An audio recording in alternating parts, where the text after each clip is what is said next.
boy, Charlotte is not picking up her phone. She's still at vacation. I don't know where she is. Turk and Caicos, Bahamas, Jamaica. God knows. It's 2025. She's taking it easy. That's okay. I might find another assistant. Anyways, when Chernobyl blew in the mid-80s, I managed to get my hands on a Commodore 64 for the first time. At our neighborhood community facility, my childhood buddies and I would spend hours playing Elite. The anxiousness that comes with loading the game from an audio recording is indescribable. It's something outlandish, seriously. Like, now when I think of it, what we used to do, it was insane. Like, it seemed to take an eternity, and occasionally we had to literally iron the tape between two pieces of paper because it would jam. Glory days.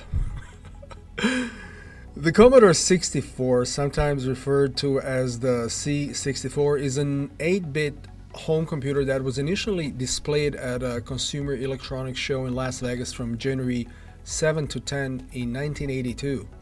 I was 13 then. Boy.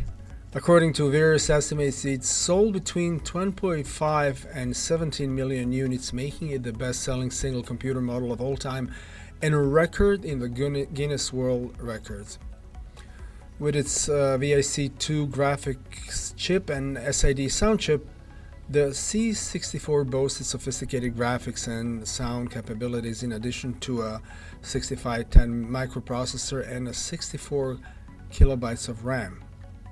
And because of this combination, it was able to produce vibrant graphics and excellent audio, which at the time set new benchmarks for household computers. Because of its adaptability, it could be used as a computer, gaming console, music synthesizer, and programming platform, drawing in a wide range of users.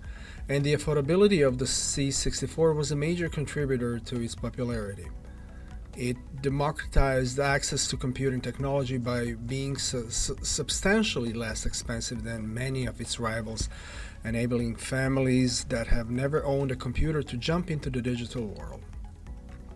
I would say that probably only ZX Spectrum, but that's just my opinion, can be regarded as a greater legend in terms of the significance and renown of the early PC era.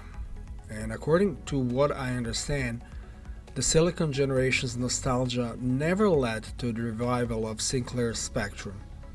Oh no, hold on a sec. At least that's what I believed until 2 minutes ago, when I came to a really thrilling realization. It's crazy, but the Spectrum was released by Retro Games in August of 2024. In any case, the main reason this is about Commodore is that it's a genuine McCoy and not a knockoff. The real McCoy, you know what I mean? The Commodore 64 was initially produced, as I have said, in January 1982 and entered full production shortly thereafter. And by August of 1982, the C64 was officially marketed, priced at slightly less than $600, which would be an equivalent to about $1,800 in 2023, and began shipping to retailers shortly after. The C64 quickly became a significant player in the home computer market, ultimately selling between 12.5 or, as I have said, to 17 million units, making it one of the best-selling computers of all time. And believe it or not, its production continued until April 1994, which I didn't know, marking a remarkable run in the history of personal computing. Its ROM's incorporation of the BASIC programming language give users even more freedom to make their own software, encouraging a new generation of developers and enthusiasts both, who added to the abundance of games and applications.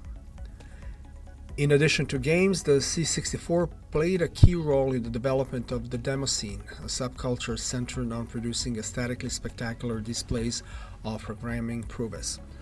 And this movement promoted a community that emphasized technological innovation and creativity while showcasing the machine's possibilities.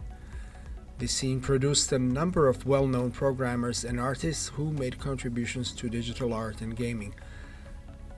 During its time, the C64 SID sound chip was essential to the creation of music. It developed into a vital instrument for producing chiptunes and electronic music, impacting many genres and making a long-lasting mark on music technology. Many bands made use of its features, which helped the C64 become even more ingrained in popular culture. So once more, the C64 provided me with much-needed escape from the grim reality of the Cold War and my teenage post-Chernobyl melancholy. I had no prior knowledge of coding or computers in general. The Apple IIc was my first love, but it was an expensive machine. I mostly played the Dark Crystal on it. The Apple IIc was, in fact, regarded as a computer for wealthy users during the Commodore 64 era. And when the Apple IIc was first announced in April of 1984, it cost US $1,200. It was in 2023 that would be almost $4,000, and this was far more costly than the Commodore C64, its primary rival. Well, it might surprise you to learn that I acquired my first computer in my early 30s. It was my own. I'm saying about my own first computer, right? So shortly after, I switched laptops like socks, and now I'm writing on several Lenovo models at once. Well, yes, I'm a ThinkPad fan. No Macintosh for me. No, thank you. One thing I know is that unless it's a vintage 2C model, I would never purchase a Mac. Remake of a Commodore 64? Sure, perhaps when I'm old enough to move into a retirement community and act like that kid from the 80s. So, for now, I'm going to stick with what I have. Till then, you should choose your hardware carefully, just as I did. Stay selective. Bye-bye.